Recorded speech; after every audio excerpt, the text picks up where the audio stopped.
Brand is a pivotal piece. This is the first play that Ibsen completes after emigrating from Norway. It marks sort of the end of his period of looking back at what was typical 19th century theater, and marks the beginnings of his foray into creating the modern world and the modern character. I find in Brand this wonderful poetry. Since it was written as a lyric poem, and Jeffrey Hatcher has kept some of the flavor of that in his adaptation. We've been fortunate to work with Jeff Hatcher for the past 5 years. We're in the middle of a 10-year relationship. And, to begin with, Jeff and I sit down and we talk about what do we think is important in the story? What do we want to make sure we capture? So we've been going back and forth, looking at some of the word choices, looking at some of the shaping.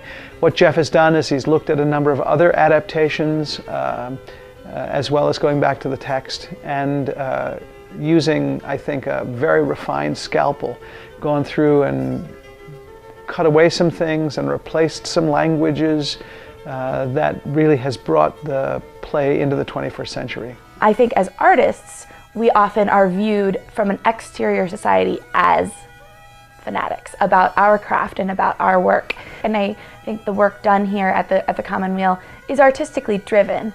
And in order to be able to do that, most places in the country, you have to give it all or nothing. You have to be 100% in, or you can't do it at all. All or Nothing basically encapsulates what Brand believes in terms of one's commitment to whatever principles one chooses to live one's life by. In Brand's case, it's the commitment to a faith that is rooted in a kind of extreme sacrifice. We usually use the word fanatic to refer to someone who holds extreme or irrational beliefs, especially in politics or religion. Fanaticism, for good and for ill, is happening in our world today. In Egypt, the Central African Republic, South Sudan, the Ukraine, Israel, Palestine, and Afghanistan, to just name a few countries. But taken to its extreme, fanaticism becomes fascism and terrorism. Brand is a very dangerous character. As an actor, there are many traps that one could fall into in creating him and in playing him.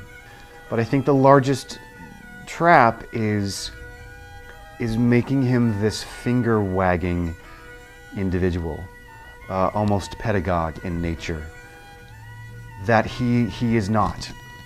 He talks that way. Some of his notions are so extreme, but he is not the fire and brimstone pastor. Brand is so adamant about that's the only way to live life, that you can only go at it 150% or not at all.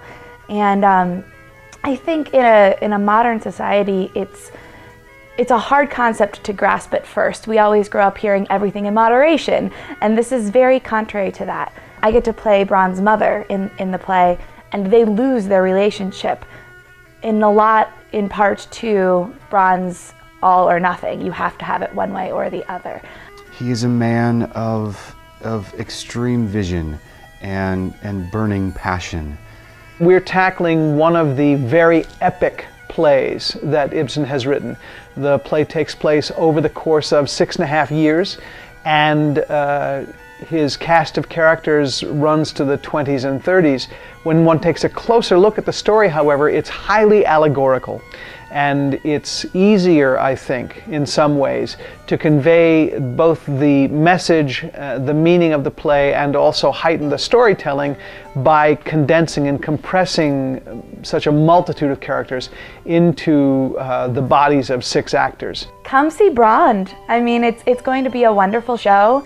It's very actor-driven. We're all playing multiple roles, so it's very theatric in its approach. And I think that makes it fun. In its heaviness as a story, it makes it fun and very theatrical, and a great night at the theater.